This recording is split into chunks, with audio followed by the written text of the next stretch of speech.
Hey guys! No, I'm not gonna do that. Only one guy's allowed to do that. You know who he is. So let's do this. Let's do something. Let's do what this channel has always shot out to do, which is get to the business of talking about business, right? It's been a goal, a very long-held goal of mine, to let you know how things really are on the ground level, and to prepare the next wave of folks who are coming to change the country. This country only changes when we come back and we invest and we do things that are value added, that are going to be increasing the capacity of the country with what we've learned and what we're learning in the country. Weekly segments, right? And secondly, we're still going to engage in showing you guys around, right? If you haven't checked out my OCOP video, I highly recommend that you check it out. It's really fun. It was really great to produce. It was greater to experience. But there's other stuff now that I'm in Port-au-Prince, a lot of stuff that I think I can show you guys and really highlight. And so the goal is to do that, right? So watch out for those. We're gonna try to, 2 a week, one session like this, and another session like the one we're doing right now, where we're just talking about business, right? So first, let's break it down. Let's break down exactly, number one, where, who I am, right? Why should you listen to me, right? So I was born in Haiti. I left when I was 3 years old. I can prove those who are from the Caribbean have little marks on the side of their arms that when they got their needles, someone has to break down that. And so I got proof, that's my tattoo, that I was actually born here. Went to the States when I was 3, grew up there, right? Même les grands là-bas, toujours fait un effort à créole moi, qui est à un niveau qui a minimum comprendre moi, même l'accent grave, excusez, right? And so grew up there, went to Florida State University, had a idea of economics, right? Because economics itself is just an interesting topic. It's a science of psychology and money, right? And particularly that I always had aims to somehow return back to the country. And I knew that having a very solid understanding of economics, of the economy, would be crucial in that endeavor. So afterwards, I additionally continued on that same thought process, went into banking actually, first on the regulation side of things, and then on the business side of things, where I was actually running a bank branch in Chicago after so many years in a specialized program, right? And so afterwards, I knew, because I grew up in Florida, I was in Chicago, missed the family. So when it's the family, I mean, the parents, the brothers, etc. So I decided to come back to South Florida. I did do a very short entrepreneurial stint in France, which I'll talk about in a later video. But ultimately, after that hop step, came back to South Florida, where I knew that the goal was to somehow directly get involved in Haiti. First, I had to take care of myself, right? I had to get my situation stabilized, because as any American, I had a lot of debt, right? I had very spontaneously bought a car, which was, kicking my butt in terms of payments. Luckily, I never made any other mistakes. I didn't do credit card debt. I didn't do any of that nonsense. But those two things I knew I had to get off me if I was going to be able to engage Haiti in any sort of way. So I rolled up my sleeves. It took a year and a half to pay down over about $90,000 worth of those two debts combined, which I'm sure if you guys are interested in finding out how I did that, we can talk about that. Let me know, leave a comment. And I started going back and forth to Haiti. Every month, every other month, I was going back just to kind of get a sense of the country and get a sense of the environment, get a sense of what the opportunities are, right? I didn't want to come in with a high level, okay, here's what I'm doing, you know, and I always thought that the diaspora, one of the issues why a good amount of them failed was that they kind of superimposed ideas of what Haiti was and Haiti is onto Haiti. And I knew that wouldn't work just because of the fact that I've been enough to live in places outside of where I grew up.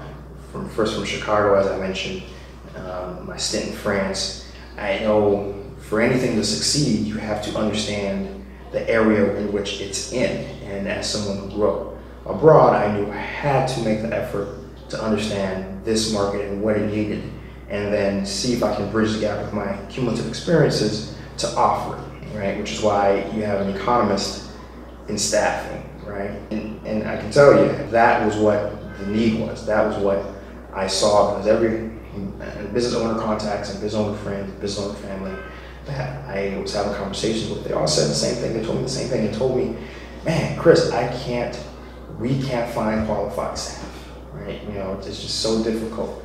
You know, the costs of hiring and then ultimately it not working out. It's a difficult and costly process for me. So, you know, Haiti Pro Staffing was launched. It was a wild success. Within 4 months, we were in the black. Within 4 months, we had contracts with some of the bigger companies in Haiti, from the larger insurance companies, from the larger rental car companies, from one of the larger hardware stores, from one of the larger distribution companies.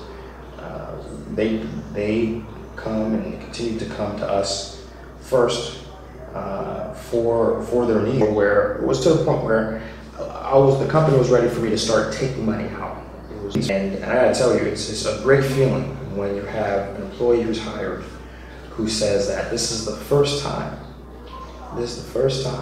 in as long as they've been working professionally in Haiti, that based on their merit alone, based on their experience, based on how well they can do the job, not necessarily about who they know, and sadly, who they pay, because Haiti is such an economy that, you know, a job is so uncommon that folks often have to pay just to work. But I knew that, and this is where kind of I dropped off in my YouTube, because, you know, it was very, you know, pounding the pavement, trying to get work, you know, that process where, I mean, I was effectively alone. I had to kind of make a choice, you know, video production or actually, you know, etch on profit. And so that's what happened. That's where I was, you know, and why I've been away, right? And as I went over a frank conversation, a big part of what I saw I didn't like too much, right? And one part of what I saw was there is quite a bit of colorism that happens in the country, i.e. you have folks, right, who are extremely qualified. You have folks who, if the employer is asking for 100 different skill sets and education points and capabilities, and you give them 101, they would return and not hire the person, and not even tell you, right? I mean, not even, they would say, oh, the person didn't fit our profile, right? Well, what do you mean profile? What do you mean profile? And then when you get one-on-one with the HR rep, and you speak with them, and they tell you, listen, we're looking for more of a foreign look. You know, what do you mean foreign look? And then of course, I recall the interview I had with the staff, and I'm like, wait a minute. What they're trying to allude to is the person looks too Haitian, i.e. too African in their features, too dark-skinned, ultimately, right? And one explanation I got, for example, Haiti has something called recovery agents, right? The credit system in Haiti isn't a FICO score necessarily for folks, right? There isn't necessarily a tax bureau, you know, a FICO, a credit agency necessarily, right? So when, particularly when businesses will lend money to each other, say there's just, you know, there's a service rendered and payment hasn't been received, you have something called recovery agents. The recovery agent will go and sort of pester the business and the owner a while until they pay, right?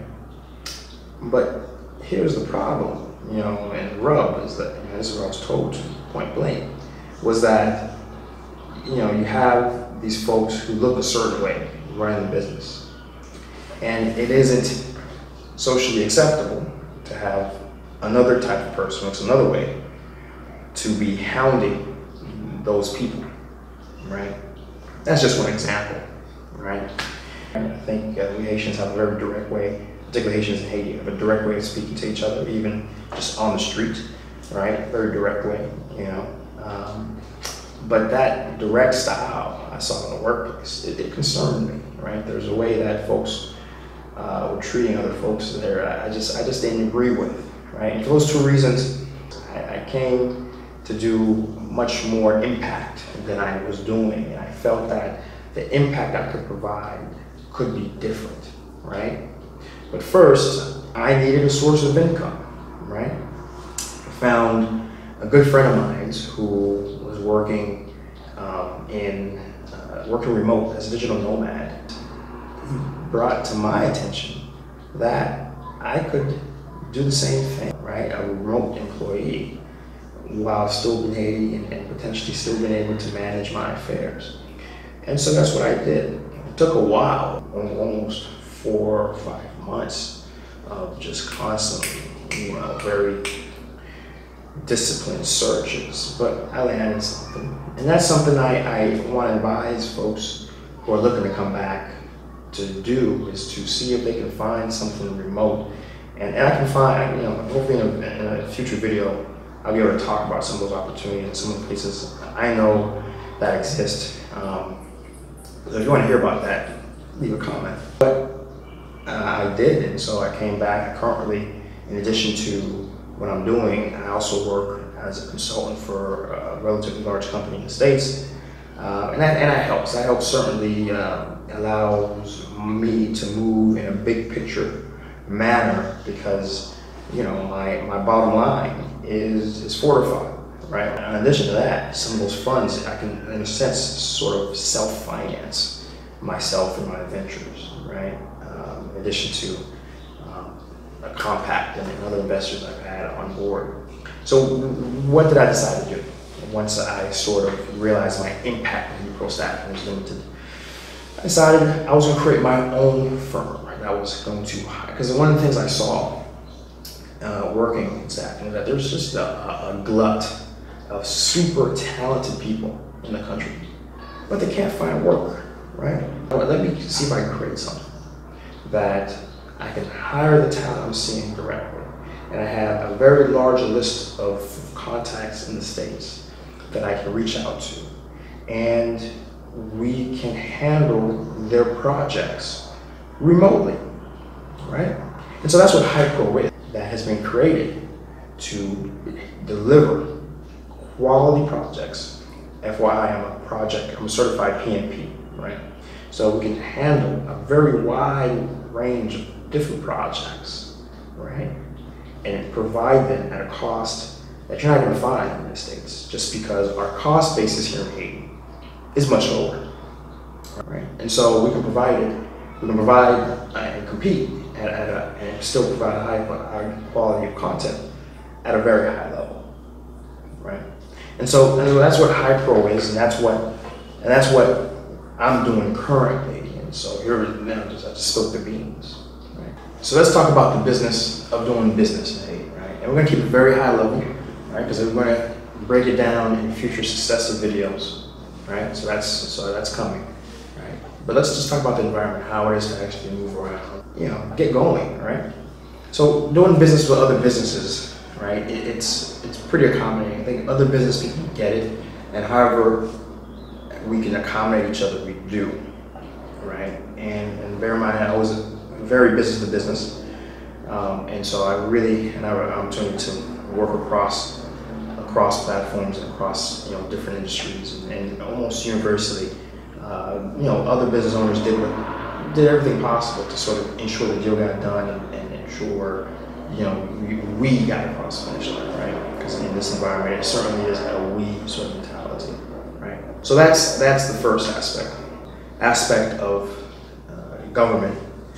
That's going to be its own video, right? That's coming. But the short of it is, as much as you can avoid interacting with the government, as much as you can find contacts within the government that can help you move the chains quicker, you're going to have to do that, right? Topic of corruption. That's another topic. That's another video that's coming, and we're going to talk about it. We're going to have a frank discussion about it, because I can tell you it's just about unavoidable, right? And we'll leave it at that. We'll come back to that, right? So that's as much as I want to get to the government right now. And so when it comes to the next topic, which is finding actual customers, I think the biggest thing I can share is that social media is really going to be your friend, and you want to leverage that, because there is traditional media from radio to TV, but the rates don't really match, I feel, the potential return. And then you have newspaper. Put it like this: so you can get a small little ad for like about the size of a business card for 1 week for about $400, right? $400 US, right? But and have a reach of who knows what the real actual reach is for newspapers, right? But I can have, for the fraction of the price, for perhaps $50, I can reach, guaranteed, and I can verify this, and I can see the statistics, I can see exactly how many eyeballs, I can see the clicks to my website, 20,000, 30,000 people in the country. And I can tell you, Facebook and WhatsApp, particularly, but Facebook is very much used in the country, right? So I can tell you that when it comes to getting customers and getting the word about who you are and the business you're in, I really believe that you want to become an expert with Facebook and social media, or at least partner with somebody who does, right? And the final part of doing business in the country is security, right? It's important. You have to, how is security? And I can tell you that security is fine, right? I've been doing business going on 2 years, 3 years now, and so I obviously don't do anything dumb. I take the unnecessary precautions. I lock everything I need to lock. I double padlock, advantage padlock.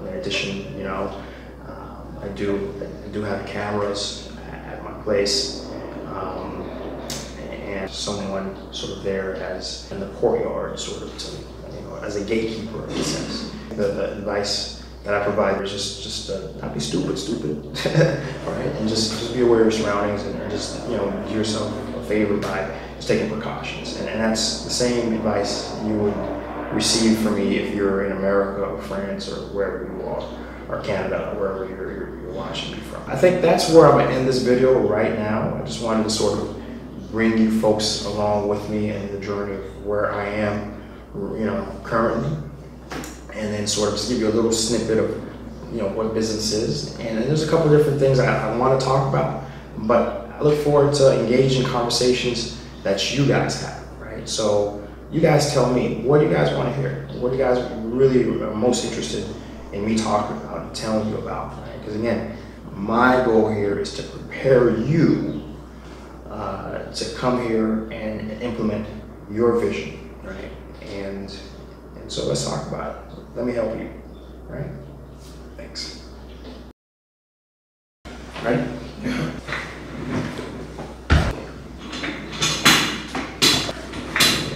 Remember, like, comment, subscribe.